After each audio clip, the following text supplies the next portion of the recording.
What's up, everybody? It's the BDR back with another episode of The Gift of Gab. I am here with a very special guest, a man I've known for a multitude of years now, competed in the city of Versus, supports everyone locally, and he's got great music.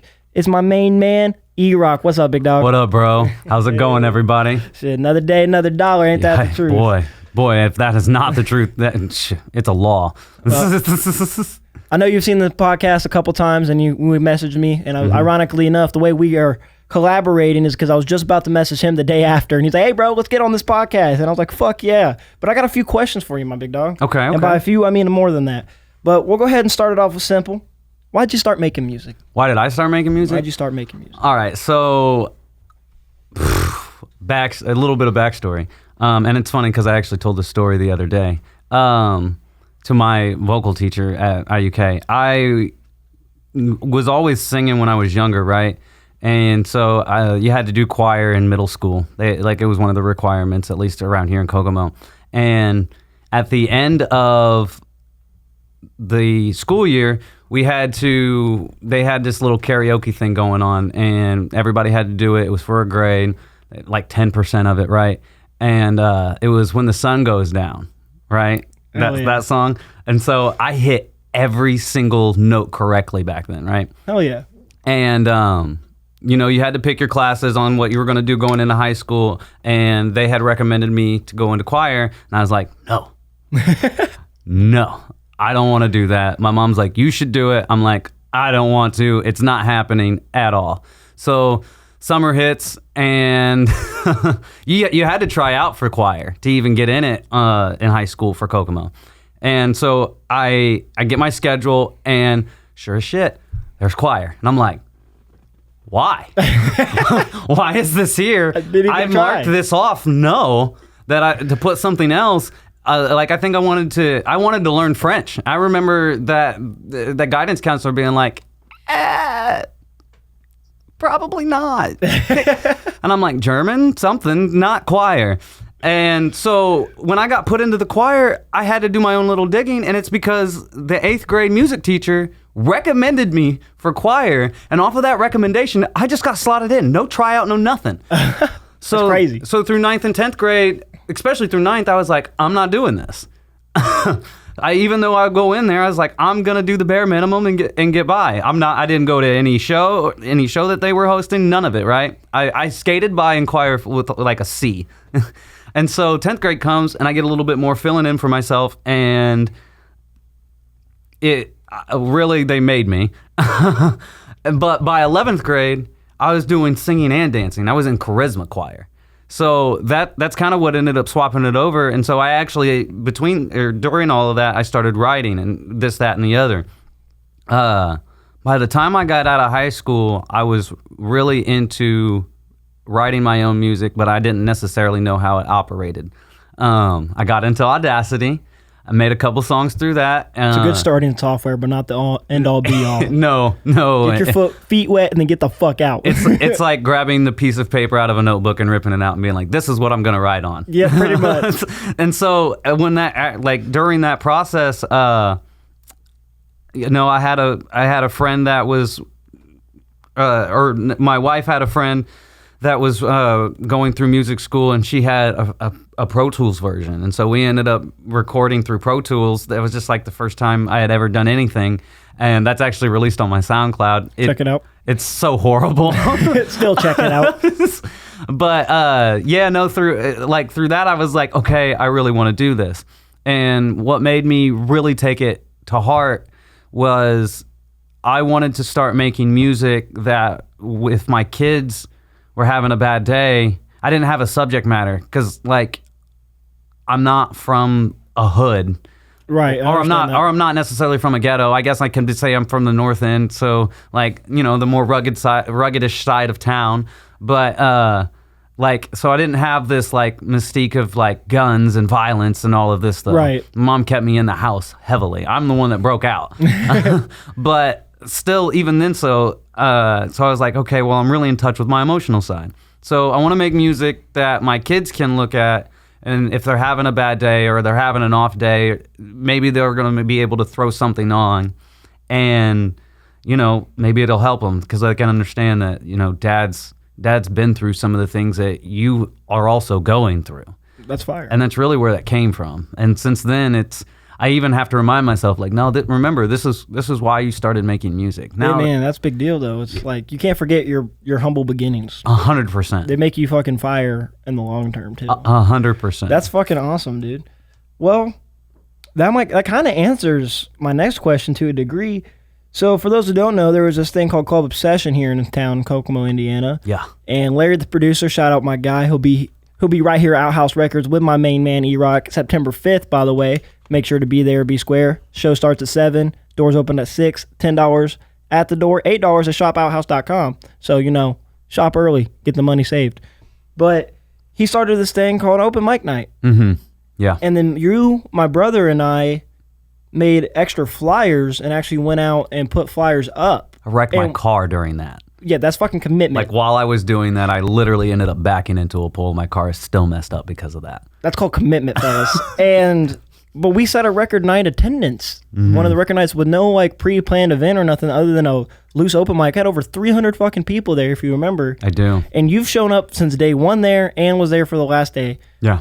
Walk me through why you stayed committed to that and how we were able to build a relationship because of that, because that's where it all started for us three. Man, it's super important. So I've been in situations and scenarios where, you know, I would say that my commitment was at a high where I'm willing to especially pumping money into what I was trying to do.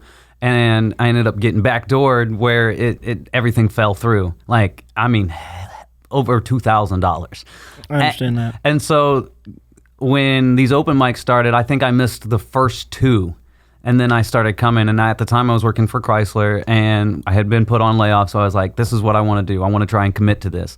And it was super important because I hadn't really done a whole lot live here in town, but I had done a lot online, and I wanted to be able to try and create relationships with people and be able to be a part of the community. I'm still trying to be a part of the community you even succeed, more. By the way, it's not done. It's no, not never. done. It's never done though.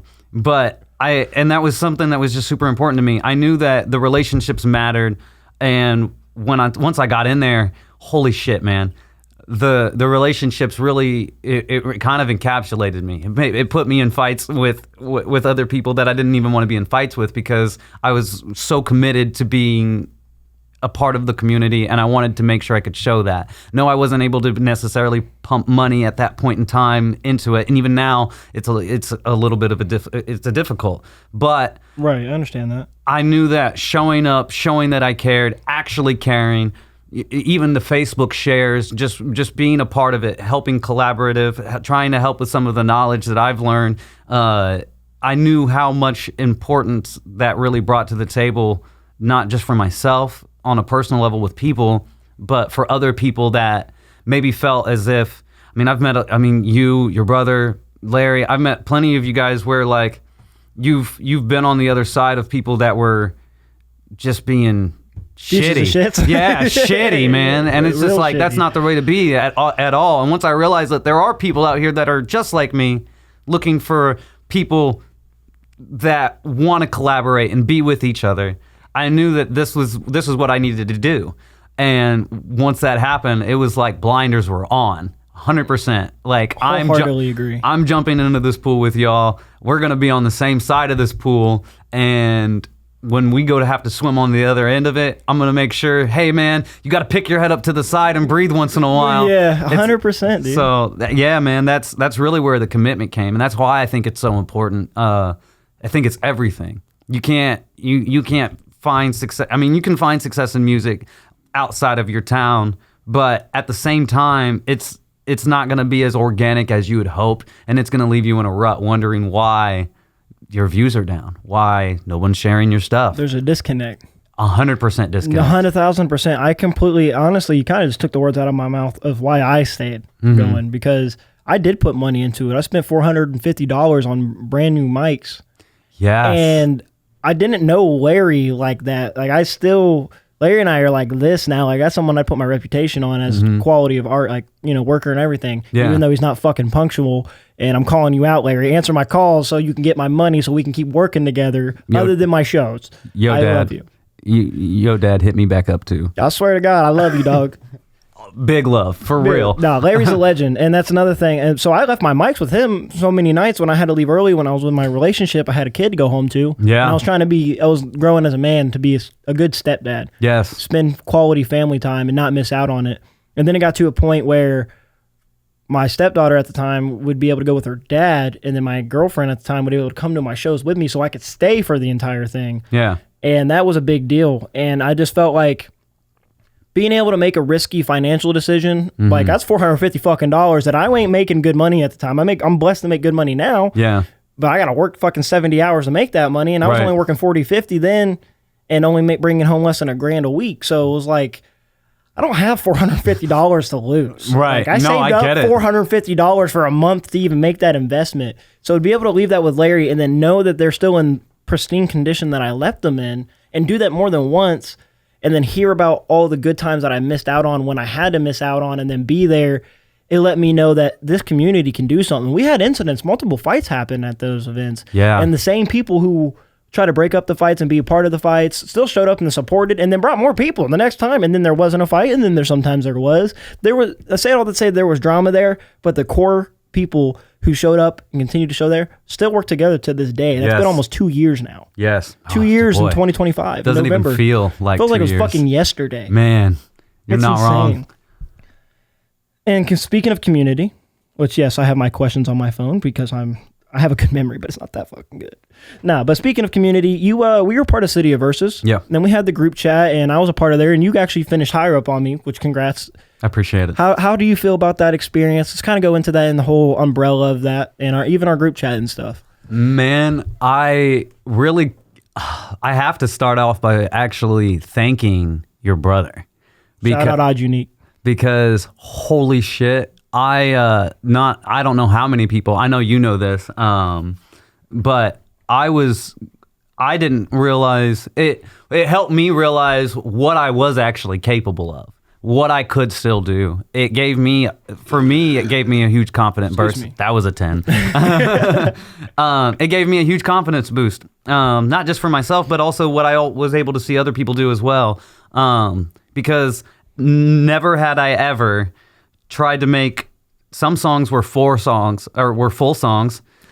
The songs were definitely some type of mix and mastered. The song had a video to go with it, and never have I ever done that. Weekly, and they only got longer and better. And so on top of that, the pressure from the back end for me was I go to college and I'm doing music production with the school. So not only am I going to class, I'm making sure I get my kids picked up from school. I am having to go back to school. My wife's in the master's program at IUK. So I've got the kids with me, and I'm also having to stay. Or I was doing the same thing I was for Club Obsession. I would be there from like 6 to like 9, and then I'd go home, and I'd have to start writing. And man, I'd be up all night. Yep. But like through that, I started to recognize like, no, wait a minute, like you're doing all of these things like this. And they don't sound bad. They sound good. If you had a little bit more time for the mixing and mastering of the production of stuff, okay, fair enough. But you also put a video together. You edited the video yourself.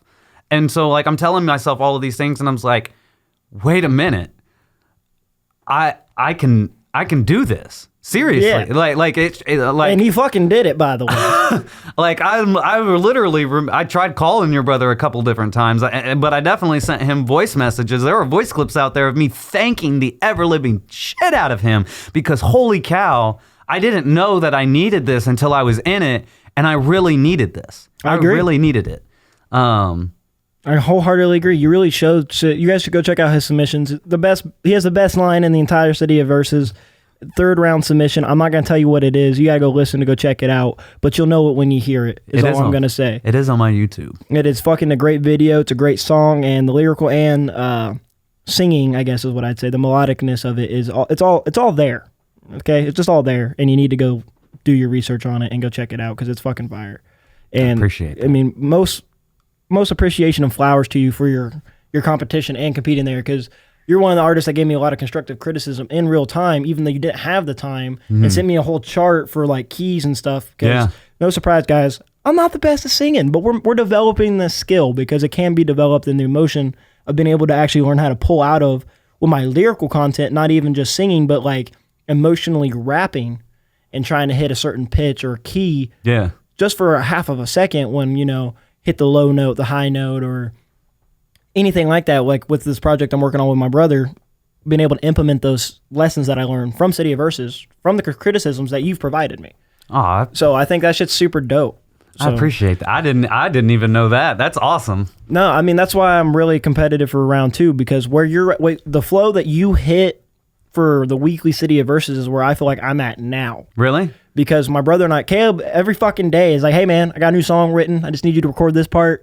And it's always various lengths. We have a few songs where I'm barely on the song. Yeah. I'm on the chorus with them. And then there's a song where I'm mostly on the song. And then he has one big verse. And then I'm on the chorus. And it's like, I'm working these 60-hour, 70-hour shifts. Like I get up at 1 a.m, don't get off till like 5 or 6 most of the time. Yeah. Got to do it all fucking week. Been doing it for months now. But I've been able to find time to do the podcast, to keep writing music. I have not wrote this much music ever in my life. And it's crazy because you're busy. Yeah, and the quality's not down. Yes. If anything, it's only gone up in comparison to what I already have out now. Oh, that excites me. And I have a Hell song yeah. called Airing It Out. That's my own single that I've actually put on the fucking back burner because I'm so invested into what I'm doing with my brother. Yeah. And it's just like that flow state it's just like I can't lose that momentum. Right. And I'm excited to show that September 5th too, because we have a lot of Okay. good shows. And we'll go ahead and just get into that before the rest of the questions. You're on my show. Yes. And this isn't the first one you've been on. You killed it at the last show I had February 8th here right at Outhouse Records. Yeah. And man, tell me your thoughts on that, because thank you so much for being back on the show. I'm excited, man. Outhouse. Oh boy. Outhouse Records has given me, I could almost cry about this actually. And I have the video. I might cry about this. That's awesome. Outhouse Records, because man, I'm not a selfish person, and I can humbly say that. Outhouse Records has given me one of the biggest experiences I've ever had, and I'm pretty sure it was Caleb that started the chant, but and I think it was the February 8th show. Mm-hmm. Where they started chanting my name, Erock, and I had been going through it with some stuff with my family, and this show actually that's coming up in a week, it will be my oldest daughter's. It'll be the first time she ever gets to see me perform. Hell yeah, bro. Let's go. Don't care about the audio. I'm getting hype. So yeah, no, it's really special to me, and I want to try and encapsulate that feeling that I felt on that stage there. I've never had something where, like, it's not even necessarily like a selfish concept of wanting people to see me, but actually feeling seen. It's a big deal. And it wasn't just Caleb, he might have started it, but man, there were so many people yelling it. And in the video, I got my head down and I'm just bopping my head because they're like, Erock. And just that whole feeling was a wave of emotion for me. Co-host is back. It's the fly. Continue. it was just burning. It like that memory is burning. Oh yeah, it's back.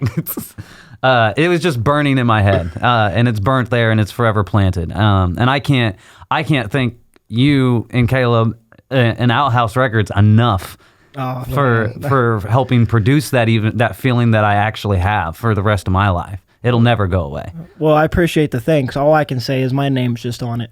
I'm just a funder at this point. I mean, Outhouse has the venue. You guys show up. Kokomo Press, which is going to be at the September 5th show as well. DJ Larry, the producer, like you guys showing up, and those key components of Outhouse Productions, Maddie, Outhouse Records, Messy Kibbles and Maddie, Kokomo Press, Jordan Danger Granger, Brian Allen West, and Courtney Richardson. And there's other people too, but those are the three I personally work with the most. And then you, CBG, Dr. Strain always brings people. Actually, he brings like 7 to 10 people himself. Always shows up. My brother and my family will show up. That's my actual friends and family. Yeah. I don't do fucking anything other than show up and perform. I can't, like, I mean, other people may feel differently about it, but as far as I see it, I'm just someone that provides financial aid to fund the venue. I don't have the venue. I don't make the venue.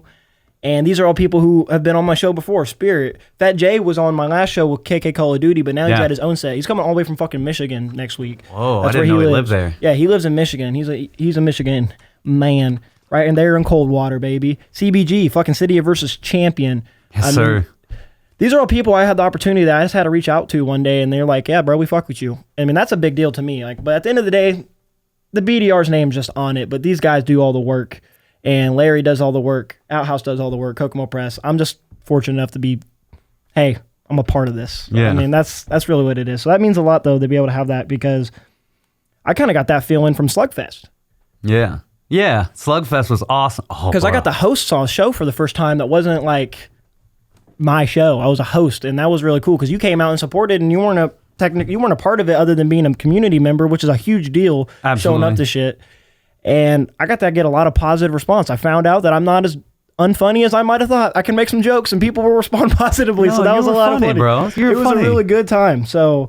No, that I'm really hoping for this next show. I mean, CBG, Challenged by Greatness, bring that fucking belt, because I'm going to be pissed if you don't, because we got to brag about it. You won that shit, and you deserve it. Oh, we'll drive back. Yeah. We'll drive him back to his house. He's playing champion. I'm not giving the option. It's part of your set. If you didn't know, now you know, cracker. But I can't say the other word. You know, I got to be respectful now. But I am aware of music. But no, man, this is a really big deal for me. This is like the professional validation of what it is I think I can provide as a hip-hop artist. Yeah. I think I'm built to be a promoter, be a host, and really just show the talent of other artists. Okay. Because I think I'm confident enough that my talent will speak for itself. Fair enough, yeah. Not that others don't, but I know I can provide it just by being me. Yeah. I think that's where it's really changed after City of Versus, is like I'm really comfortable being the BDR. I know who the BDR is. Yeah. And no one can take that away from me now. So it's kind of like, for you to want to be a part of this show, no dash, by the way, no dash. For you to want to be a part of this show, it's insane. It's a big deal. I mean, there's a lot of heavy hitters on this show, from artist to producer to production to host to fucking Dwarf Among Midgets merch and Outhouse merch. They want to sell merch at my show, even though it's their venue. It's still my show. So for them to want to attach their name to it, it's a big deal. That's awesome. Seriously. Yeah, I love that. I can't wait. Y'all are going to be missing out if you don't come see Erock perform. Fuck me. You got to go see Erock perform. I am at the confidence level of telling you that you are missing out on all of these artists if you do not come and see this. For real. It is going to be awesome. I know Dr. Strang put creating new music on hiatus until this show's over. Okay. He's been doing nothing but practicing his set list for the last 2 months. Preparing. Because he did great the last show, but he fucked up literally for a quarter of a second for this breath control, and he's not been able to let it go since. Really? So he's going to bring literally perfect, and he raps fast, y'all, and long verses, no breaths taken, no breaks, nothing. Talent that I have, but not to the level that he has, if I'm going to be completely honest. Wow. That's something that he can do really fucking well. Okay. And he's been doing nothing but perfecting it that much more. So there's a lot on the line for a lot of these artists. This is Spirit's second show. You've leveled up as an artist. You have the champion of City of Versus, who obviously has to come indirectly defend his belt and show why he's a champion again. Mm-hmm. And then you got Fat Jay all the way from Michigan. You know he's going to put a show on. He's coming all fucking 2+ hours away. So we have a big set going on here. Right. And continuing with big stuff going on, there's 2 music videos that happen to drop on the same day. And I'm sorry about that, but... No, I'm sorry about that. We post this podcast on Wednesdays, recorded on Sundays. You know you got to use the podcast to promote your shit. We got Running and Heat Check. Yes. What's your thoughts on those, man? One's mine, one's yours. Running, oh man. I'm going to start with Running first. Ooh. Because I didn't know what to expect or know how it was going to go. And I kept myself, I don't know, even now, I don't know if you had put any type of preview out for it. I did not. Okay. I just dropped the video. Okay. The preview that we put out was us talking about it on the podcast. That was the only hint you could get, was slowly talking about it. I love to go into these things with open minds, because I want to see what's going on. The production was clean. The music was clean. That's Maddie. That's Maddie all day. That's okay. That's okay. I'm talking about the music production and recording. So if he recorded you, no, I recorded me. Well, that was me. That was great. I loved it. Hell yeah, I appreciate that. The video, perfect. I'm not joking. Like, the video of this is so clean. I gotta be honest, you don't look like you in front of me right now. Like, like not to any negative degree, but I was like, okay, all right, he's clean. Like, you're like, everything about this is clean. Didn't expect you to get to running from a car. Yeah, did not expect this. Did you enjoy that story? I absolutely did. Actually, I had no idea of what you were gonna be doing with this. I love the fact that you used Kokomo for this. I don't know where you were at in the woods area. By Massinawal. By Massinawal. So if you didn't pay, you were gonna get dropped off. Yeah. Pretty much. No, fun fact, actually, this is the quality. I got to give shout out to Maddie. Pipeline also, completely sidetracked. Rest in peace to the fucking park. I've seen that. I'm so mad. Maddie tried to get me to skate, and I bitched out because I'm not the highest skilled skater, so I was like, nah, I don't want to hurt myself. And now you'll never have the shot. And now I don't have the shot of the final fucking time that anyone... We were like one of the last people ever at Pipeline. This is the very next day. This is the day before they broke it. Seriously? Yeah, literally the day before. Oh my God. And we're out there for a few hours. I mean, there's some hidden footage that you guys don't know about of me fucking around on a kid's scooter and a bike, though. I was fucking zooming around in the bulls. So you guys took the last video of Pipeline? Yeah. Had to have been the last video. Well, yeah, that's history, man. Kokomo history we've made. And what's crazy is this all started with, I sat down with Maddie in this very podcast room and was like, hey, bro, I want to make a music video for running. Yeah. And the only thing I have is a car's going to be chasing me because of the lyric running. Right. Running from me. Right. And then he and I brainstormed, and he kept throwing ideas at me, and then that would spark another idea. That's something Maddie's really good at. If you guys need a music video, and if you have literally just like the title of the song and you want it to be about that, I'm like, hey, look, I want it to be structured about this song. Maddie can take that very simplistic idea and then throw ideas out to you and help build that story. And actually, I paid Maddie up front, and he was stressed out because we shot all this outside. This took over a fucking month to record. Yeah. And it was only supposed to take a day. Oh, really? And he was, this is the quality of character he is. He was like, oh man, I'm so sorry. You know, I'm like, bro, you can't control the rain. Unless you got a magic weather button, I need to kick your ass right now. Like, you can't control the rain. And every single time we record this podcast, like we say we'd go shoot the music video today, it fucking rained. Of course. Every single time. We went to two different parks, went to the other skate park for like an hour, and then it couldn't find footage, and went to Pipeline. This is like 1 a.m. over at Massinawal. I mean, we're dog tired. Courtney's like, she's actually sitting, before this shot happens, when you see the door open, she's bent over, like where you can't see her in camera, and is like opening the door. And Maddie's like, perfect. I love it. But yeah, and it was a lot of good, hard fucking work, and I'm really proud of it. Mm-hmm. And we'll be right back, guys, because we got to go on break. You already know how it goes. Check out an Outhouse commercial, and we'll get back to Heat Check and some more questions for Erock and other subject matters. Sabidi.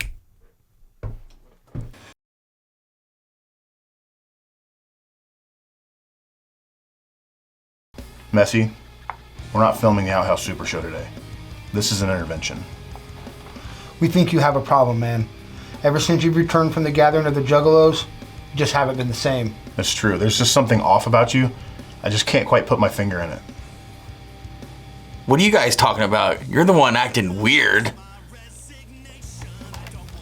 This is useless, man. We need backup. We're outnumbered. There's one of them. That is true.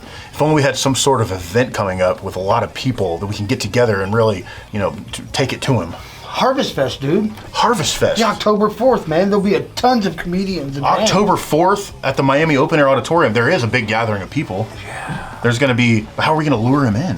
Food, man. There'll be food from lunch break and snacks that slap and Dave the Baker. That is true. There's lots of food. And there'll be people there that can actually help us intervene.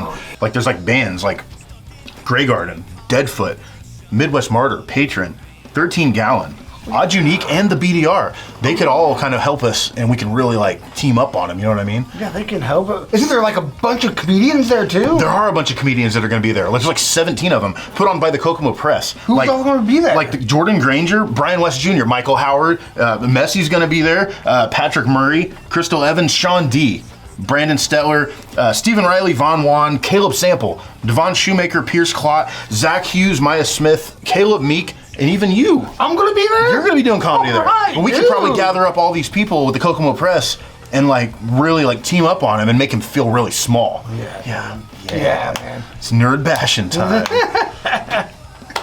I'm sorry.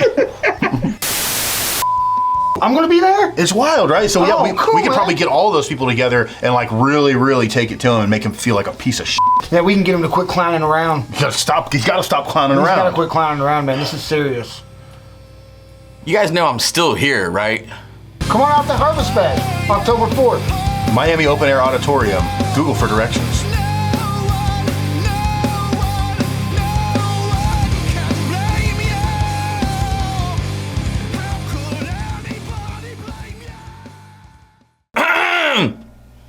Whoop, whoop. The fly came in. What's up, everybody? Welcome back to the motherfucking Gift of Gab. It's your boy, the BDR, back here with Erock again. What's up, guys? And we're back, and we were talking about music videos, and the next one we're going to talk about, because thank you for being very complimentary of my running music video. Over 1,000 views. Check it out. Guys, we're doing really fucking good. But we also got Heat Check, your music video with CBG, Challenged by Greatness, the City of Versus fucking champion. Yes. Walk me through this process, the experience, and how you feel about it, because I think it's amazing. So we actually started on the parking garage, actually. We drove here. That day was hotter than hell. And we didn't really have a whole idea. We just knew that we wanted to make the music video, and we wanted to film a couple locations. There's my son. Great basketball player. And so as we're making this, we're kind of thinking of a second location. We wanted to do it downtown, right? And CBG's is like, well, what about the fire department? I'm like, you think they're gonna let us? And so we're driving there, and you see how he's got the do-rag, and of course I've got the dreads. And I was like, hey man, do you think you should be the one to ask, because you look the less thuggish? And he's like, because I can't really, you guys, like, you can take the do-rag off, I can't really take the dreads off. I literally said that. I said, I can't take the dreads off. But he's like, yeah, no, I'll take the do-rag off. We'll go in there and ask. So we put the do-rag on with the dreads. Bro, so we go in there, we ask, and it's like, the lady's like, yeah, we don't have a problem with it. Is there any vulgarity or like negative stuff happening in the song? We're like, oh no, not at all. There's a few cuss words here and there, but you know, nothing too crazy. And so as we go to start filming, I was really skeptical about even walking into the Bay Area of what they have, right? But one of the fire people comes out and he's like, hey, you want us to turn the lights on? Yeah, and I'm like, yo. I thought it was hard as hell, dude. Yo, this was amazing for me. There's a certain section in here where while we're doing this, Him and the wife beater's hilarious. yes, there's a certain section in here while we're doing this, one of the fire department people comes out and pokes their head out, and I don't think he realized what was 100% going on. So it's a little quick cameo. We had my wife actually drive the truck and that's just down my street. Back and forth while my son's the one actually video recording. Right. And the shots are pretty steady too. They did a pretty good job. I enjoyed it a lot. Bro, $200 gimbal on my cell phone? I mean, I'm not complaining. Nah, you guys definitely gonna need to check out the song and check out the video, because the song's been on my playlist before the music video ever came out, and I've heard it live, and it's so good live. You will be hearing it this upcoming week. I'm excited. So I'm super excited. That song will be going on. Speaking of good 110%. music, CBG 2Y release After the Fun with my boy Erock on it. I'm tired of fucking waiting for the song. I need you to release the fucking song. You guys are such a good artist. It pisses me off. Yes. No, go check this out. Check this out, guys. It's fucking amazing. So I got a few more questions for you though. Okay. And you have a quote on your Instagram, because I follow all your social medias, and I've just recently got myself back in Instagram using the music video, you upload reels and shit. Yeah. And you have a quote on there that says, "Wise men speak because they have something to say. Fools because they have something to say." My plot. Oh, because they have to say something. They have to say something. So okay, well then you need to fix your quote on your Instagram. Is that what it? That's what it says. Because they have to say something. But anyway, so wise men speak because they have something to say. Fools speak because they have to say something. Yes. What does this quote represent and mean to you, and why is it on your Instagram? There are a lot of people, especially when it comes to conversation, that when you speak, they're just listening to respond to you. They're not listening to you or listening to hear what you have to say. I was saying something earlier about we're going to jump into this pool together, and while we swim, you know what I mean? So like to me, I consider, whether it's me, you, CBG, Odd Unique, I consider us, we're all in the same pool, and we're working with one another. Where there are other artists where I'm like, I think you're trying to jump into to a different pool, and it shows. So like when you're talking just to talk, but you're not really putting any substance behind it or any like meaning with it. Truth. It's empty. It's empty words, empty lines. You know, I'm not doing, especially like what we're doing right here. I asked you, like, could I come and be on this with, you know what I mean? I'm honored for, by the way, for real. I wasn't looking for money. I was looking for, honestly, time. You know what I mean? Which to me, those two things kind of go hand in hand. But I appreciate the time that I get to have with those people, and if they are in the same appreciation, then I can honestly see that we both have something to say. We're not just saying something. That's fire. That's fire. I mean, that's kind of why I even started the podcast, was because I knew I've tried this a few times. The first few episodes, completely different production. I have Fat J and KK Call of Duty on there, and we were just guys having fun, being friends, but we didn't really have much to put out substance-wise. And then I rebranded, and I knew there's certain guests I needed to have on to be able to help say what I feel like I want to say with a different perspective. Yeah. And being able to have someone like you on here makes a really fucking big deal. So that's like kind of a cool, unique behind the scenes, like, hey guys, this is where our mentality's at. Because I agree wholeheartedly. I'm swimming in this pool till the pool fucking explodes, and then I'm going to turn that bitch into a river. Yes. You know what I mean? It's not going to it's starting in the pool. It's not the end all be all. It's just the beginning. 100%. We're in a canoe. Yeah. Canoeing, talking to each other like, yo, we're almost to the end. We're going to get that one day. The Wellerman will come, if you know what I mean. If you know the song, you know the song. I absolutely know the song. And that's what I feel like we're doing, you know. Bring us our sugar tea and rum, and we're going to have a good fucking time. Yes. We're going to fucking make an impact on this world locally and hopefully one day globally. And we're on that direction. Definitely in that direction. That song's so fun. I love that song. I absolutely, I performed that song this past summer. Dude, I love that song. That song is honestly super motivational to me. I'm not even going to fucking lie. Okay. And speaking of songs that are motivational, I came up with the decision over the last episode that I was going to recommend a song to everybody. And On This Hill by T-Pain. If you haven't heard it yet, Larry, the producer, showed it to me last year. One of the best songs ever made. I'll have to listen to it. One of the best songs I've heard it. One of the best songs, hands down, ever made. Really? No falter in my... Okay. At all. But continuing with quotes, I have a quote of my own. I just want to hear your thoughts on it, and I'll explain what it means to me, because I came up with myself. I'm sure I got it from someone someday, and I don't remember where. So I'm not going to fully take credit for it, but I thought it made sense, is hope for the best, prepare for the worst. Okay. What do you think when you hear that? Hope for the best, prepare for the worst. Well, to me, what I think about it is, if you have a plan, then you're hoping for the best, but you're also prepared for the worst possible outcome of whatever the scenario is and situation that you're in. And so if you actually stay prepared and keep yourself prepared, then honestly, you probably are going to see what could be the hiccup before the hiccup actually happens. Sometimes there's always a unicorn situation, right? 100%. So when it comes to that scenario, you battle it as it happens, and that's okay, because you've got something else in play that can probably help on the back end of that. What's a good way to look at that? A fool can plan better than a person with no plan. Yeah, you know what I mean? 100%. And I get that to a degree. That's what it does mean, because for me, it's being, honestly, in short, it's being spitefully optimistic. Okay, yeah, absolutely. Another good quote that I parallel with it is, I'd rather be a warrior in a garden than a gardener in a war. I want to be gardening every day.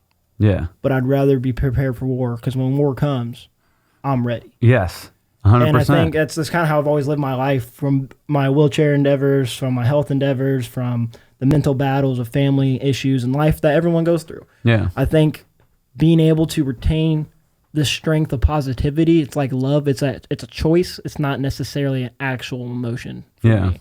It's so easy to be negative. Oh, we're coded that way. Yes, to see we the are. negative. And even when I do a set, I think about what I fucked up, not what I did good. Right. Yeah. Versus being like, I did fucking good. Man, and honestly, there's plenty of things out here in the world that are itching to have you drag yourself into the negativity. That's a battle within itself, to be completely honest. Every fucking day. And for those who think I'm not listening, I have fucking my notes, like I say 1,000 times on my phone. I just got to do what I got to do. You know what I mean? But my final question for me, and I always ask everyone this, and you're not necessarily just hip hop, but and if you want to take it outside of hip hop, you're welcome to. But what's your Mount Rushmore? My Mount All Rushmore? time, live, dead or alive? Because mine's changed since my episode with my brother. Oh, man. My Mount Rushmore, bro. Man. Okay. Let me start. I'll start with 3 of the greats that I actually grew up listening to for sure. Okay. And I don't know if I can put these in a particular order. They don't have to be 4 through 1 or anything, but just your top 4. Okay. Tupac. It is what it is. I can't say. It is what it is. Like, that's a bad choice. Well, I can't say not say. I have Life Goes On tatted on my arm. I can't not say it. That's you know fine. what I mean? Yeah, you're not. Boy, I'm from the Midwest, so he is definitely in there, and there's no ifs, ands, or buts about it. But Eminem, I grew up with him. That's the GOAT, baby. You know what I Sorry, mean? Not sorry. Yeah, no, that's a whole sorry not sorry situation. How I feel about him now in certain dialects is different, but he has paved the way in a lot of different articulative ways for a lot of artists and people in their own lifestyle. And then 3 would be Chris Brown. I don't know. I like that. That's interesting. Yeah, man. He's probably the reason I'm able to just kind of give that a little bit of emotion to my music. Emotion and swag you have. That makes sense. I can see the parallels there for real. And then, oh man, The BDR. No, I'm just kidding. Not even close.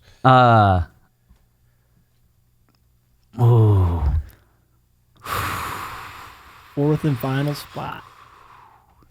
As much as I really want to give J. Cole that spot, I didn't completely grow up with J. Cole. But MGK. Really? Yes. He had really MGK's album. Midwest bitch. No, I'm just kidding. I like MGK a lot. MGK's album this year probably is what has helped solidify that. Like his album this year, even though it's not a rap album, I have to agree to disagree, but I'm hearing you. it has probably been one of my. It's in my top 3 of albums of the year. We're gonna get into the albums of the year too. Okay. I like to hear that. That's Okay. what's up. Okay. That's 2 out of the 4 I did not expect. Yeah, Chris Brown man. and MGK, but I respect those. So let me hit you with mine. I don't know if you heard the episode of my brother or not. So I don't know if you heard my original ones. It was Eminem, hands Okay. down. I'm a fucking white boy from a trailer park. For sure. It'd be kind of sacrilegious to be honest. It's all right. B.O.B. Okay. I think Underground Luxury is probably the greatest rap album of all time. Mm-hmm.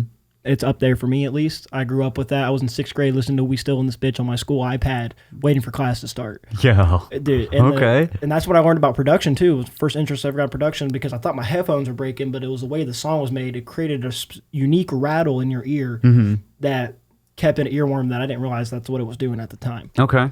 And then I had J. Cole and K. Dot tied. Okay. It's kind of cheating, but I had them. They're both provide the same value for different reasons. Right. And then it was Kid Cudi. Okay. And I honestly I like think Kid Cudi a lot. the J. Cole, K. Dot, or Kid Cudi, I don't know who I would change out, but I honestly have to throw T-Pain on there now. T-Pain's really good. Because the thing is, name one song of T-Pain's that you don't like. And the thing is, he also does the mainstream. He's a pioneer of every sense of the word. He's a slumdog millionaire. Yeah. The industry tried to block him out because of his impact for this autotune, and now everyone uses autotune. Even Eminem, to this day, everybody uses autotune. Everybody uses it. I need to use autotune, and I don't. So, like, it's almost a musical instrumental requirement tool that you need to put on to have a finished product. The thing with it is what you've got your auto tune and then you've got your pitch correction. Which if you're doing pitch correct, to me and how I've always looked at it is pitch correction happens when your pitch is actually in the right key of or a roundabout area of what's happening. Where auto tune, you're actually allowing that same program to throw your voice into the robotic areas. Absolutely. Yeah. And he's also talented without the autotune. He doesn't need it. Man. And then you listen, like I said earlier, you listen to songs like On This Hill, and then you listen to Booty Work, and then you listen That's Just Tips. And he has all this party music, but he also has the soulful music. And then he goes and wins the Masked Singer, which has no autotune or vocal correction or of any kind. And they don't know who he is. And he fucking wins the very first season. Yeah. And he's just so multifaceted in the culture and stuff. And I think it's hard for me not to at least give him his flowers.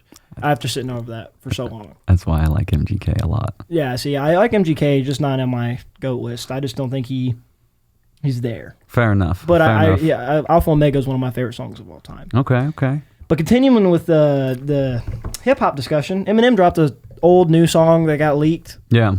Everybody's looking at me, and I told you to listen to it. I did listen to it. Thoughts? Because I think it's a fucking banger. I ain't even gonna lie. It is great. What do I look like? Crook, I'm not no criminal. I'm just a regular guy. So save your opinions and walk on by.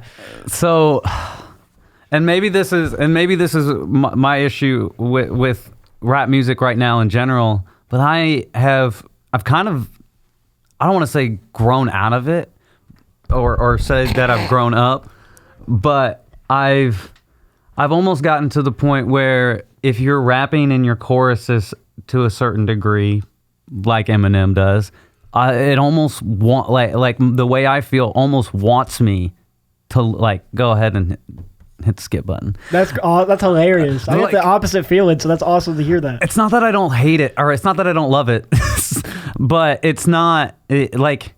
It almost reminds me of a past me and an old me and a more angrier me that I just don't necessarily associate with myself anymore. So like, and that's with anything. Like a lot of things where if they're reminding me of a past me where I'm just not that way anymore, I'm just not 100% down and for it. So it's not that I don't hate the art, or it's not that I don't hate the track, or it's not that I hate the track, but it's probably not gonna come up at like. In my playlist a whole lot. It's 100% on my playlist because I feel that way now. Really? Yeah, because I've been in the motions of fuck everybody else. I'm making music for me now. Okay. And I got trapped into the subject matter of trying to make music that I think other people will like, and I had to convince myself that I liked it. Okay. Versus like I am just a regular guy, and I want to make the music that I want to make, and I'm gonna fucking do that. That's hence Just a Man. So that song kind of hit me in a point in time in my life right now where it's like. But you're not a regular guy. I'm a regular guy. But you're not a regular guy. That's what makes it so beautiful, is being a regular guy. That's why I'm able to relate to other people, because I'm just me. How many other people that you know release music? A lot. In your regular life? In my regular life? Yeah, the people that you work with, all of them release music? Yeah. All of them? Damn near everybody. That's crazy. Except like my mom, my dad, and my little brother. Well, like the people that you go and work with at your day job. At my day job, no, they don't release music. You're not a regular guy. All right, that's valid. All right, so we got a few things we want to get into. You have Doji pulled out of all of her performances without explanations, all her fests and shit this time, just for no fucking reason. And I thought that was a big deal because she's been taking over the music scene recently, and I thought that was crazy. She just like, all right, I'm out, and it kind of just threw. The venues that she pulled out said they'd have her back. So there must be a legit reason, but the reason that I saw was never shown. And that's Doja. You should guys listen to her song Anxiety. Rest in peace, somebody I used to know that's going to be lost to time, it seems like. Yeah. Makes me sad. Because I'm getting old enough for the generation behind me is not going to remember the shit that I remember. Right. And that's fucking scary, to be honest. I'm not calling you guys old, but... Anxiety's the same way. That's how I feel about that song. It's like, it's somebody that I used to know, okay? That's not the right song for the right beat. It's like Players Club. You listen to Kill 'Em with Kindness, which I do a remix of. That's a sample of the song Players Club, which is the original fucking song ever made for hip-hop, first song. That same beat, dun, dun, dun, like that whole thing. And then... there's some more shit that's going on. You got Lil Nas X that was arrested and hospitalized after a suspected overdose. He was walking around in fucking his underwear and fucking boots. I did not see this. Yeah, he was hospitalized after a video showing him roaming LA streets nearly naked. Oh, he boy. was suspected of ODing on like heroin or some shit. Oh, boy. Yeah, there was a news article about it and stuff, and he was hospitalized not too long ago. So he seems to be going down on a downhill fucking spiral. That crazy ass man that donated his blood and fucking shit for music and profit. I think it's starting to... that sounds like it's catching up with him. Almost. There it is. That's him. Oh, man. Yes. I hope he gets That's actually sad, man. It is sad. And I think it's important to highlight that, fame and success can cause destruction. He's not out. He's not down. He's not out. But he's beaten up. But he's fucking beaten up. Man. Oh, my God. I didn't know that at all. And then Young Thug actually is getting all his return seized property back from the RICO case. Really? Yeah, they're giving it back to him. Are you surprised? Kinda. Do they normally do that? I don't think so. And I also thought, him being the portrayed artist that he is, that he was going to have a harder shake. But I thought that was dope. That kind of shows hope for him. But, I mean, if you are a criminal, hope you do the time, because really not my business. I'm not Rico affiliated or anything like that. I don't do anything that's Rico related. But Same. You know, I'm glad to see a win for the hip hop community. Because that just shows he's going in the right direction. And if he gets away with it, he gets away with it. You know, you do your thing, bro. For sure. You know, I ain't gonna get caught for any crimes that I commit. And then, speaking of album of the year, I think ADHD 2 deserves its flowers. I think that's a 9 out of 10 album for me. And when I first heard it, you said something about one of them and White Noise. And I was on the same page. We posted on Larry the Producer's Facebook post. Yeah. I think Mama's the best song on that album. Really? And Hate Me with T-Pain. I think those are my two favorite songs. Mama is a little more personal for me. Yeah. When my mom having the cancer and stuff that she has, that hits home. So there's a bias there, but I think that's the best song on the album. Fair enough. What's your thoughts? I probably would have given it a 10 out of 10, but I'm really right there up with you at a 9.5 out of 10. And the reason being is actually the opposite. I think the last 3 songs, which I don't have the list in front of me, but the last 3 songs, excuse me, was another 10. 2 for 2. They didn't hit with me, but the rest of the songs, like I think once Chris Brown and ironically, I think once Chris Brown and Joyner start most underrated duo of all time, maybe. Yeah, which I expected more. I wanted a little bit more. It didn't hit. Those last 3 songs in his album did not hit with me as hard as the rest of the album goes. And I'm talking that down to the skits. The skits, man. I ride a bike consistently. Yeah. I'm just getting over like both of my legs being swollen on the back of my knees because I pushed it too hard one day.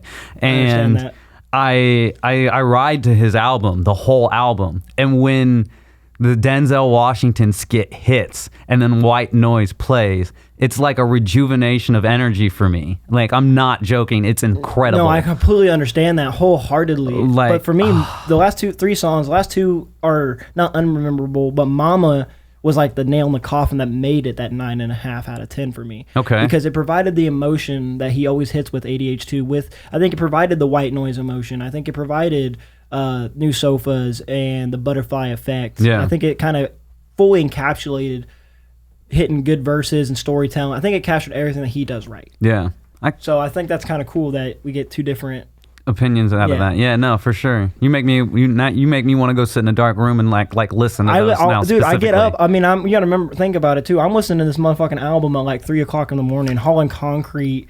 Yes, I haul concrete, Maddie. I talk about it with him every episode. Being a third shift worker, the 3 o'clock in the morning thing. Because I'm working 2:30 in the morning until like 6 o'clock all day. So I'm starting off tired, getting hype, getting angry because I'm still tired again, coming back down, and I'm enjoying this album in all facets of the day. Yeah. And there's shit that goes on during that day. My truck's been having issues. We all have our own like specific work truck, and I've literally almost got fucking yeeted off the top of my truck because one of the things went off. There's rollers, the drum spins, and there's rollers. Both of mine have gone out on 2 separate occasions. And when that happens, the fucking truck goes, and you're 13 feet in the air. And I'm a little guy. I'm only like $145, bro. Yeah. Shit scared me. I ain't even gonna lie. But then I get right back in there because I got to we got concrete on there, bro. And that's thousands. I mean, that's tens of thousands of dollars depending on where it's going, how much it is. Yeah. It's like I gotta get this off and deliver it to where we need to. So this album has been a big deal. And then we're gonna get into some UFC shit, and then we're gonna wrap it up. Okay. Jake Paul and Gervonta Davis are fighting on November 5th on Netflix. What a fucking joke of a fight, to be honest. Gervonta's a badass, but like, is what it the real? Fuck? Yeah, it's real. It's official. It's on Netflix. It's going to be a sanctioned fight. It's an exhibition, though, so it's not going to be on his fucking record. So he already has a built-in excuse for having the size difference, 200-plus pounds versus 100 and something fucking pounds. It's not an exhibition. It is an exhibition. It is an exhibition. It's not a pro fight, technically. So it's like... Is this another money grab? That's what I'm thinking. If Gervonta loses, I think that's a wrap. So, but it's a big deal, and I won't watch it, but I'll see the results, and if Jake wins, it will show some skill.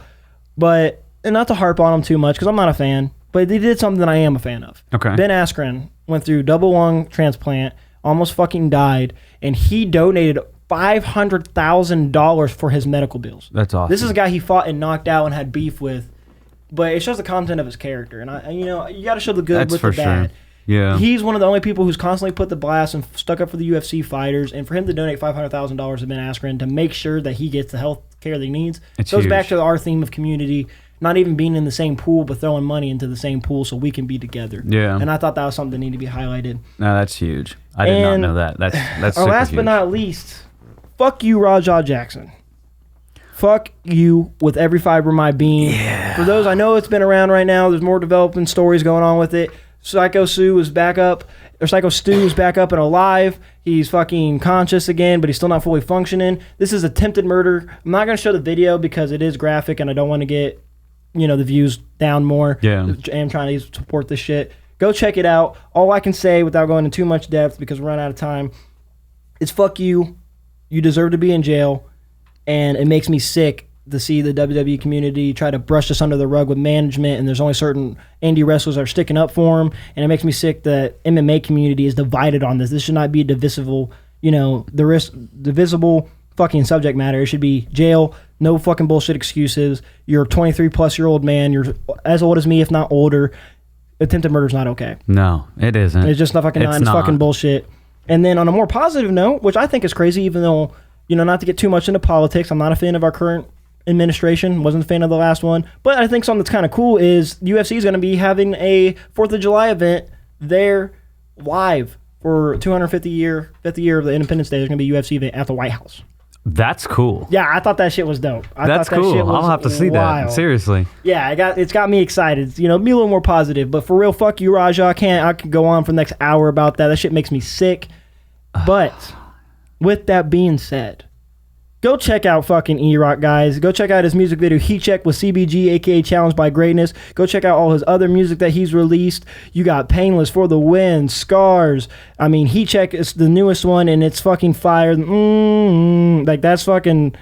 I always do imitations, never do them justice. Go listen to the original track so you can get a proper earworm. Erock, thank you for being on here. I will see you September 5th. Yes, you will. Do an amazing set at right here at Outhouse Records, 109 East Sycamore Street. The BDR presents with Larry the producer, Kokomo Press hosting, Outhouse Productions running it. Get fucking free $3 worthy merch that's worth like fucking $20+ every time. Enter for $3. It's only $10 to be at the door. $8 at shopouthouse.com. My name's the BDR. Welcome to the fucking Gift of Gab. Have fun. Hope for the best. Prepare for the worst. It's your boy. We're out of here.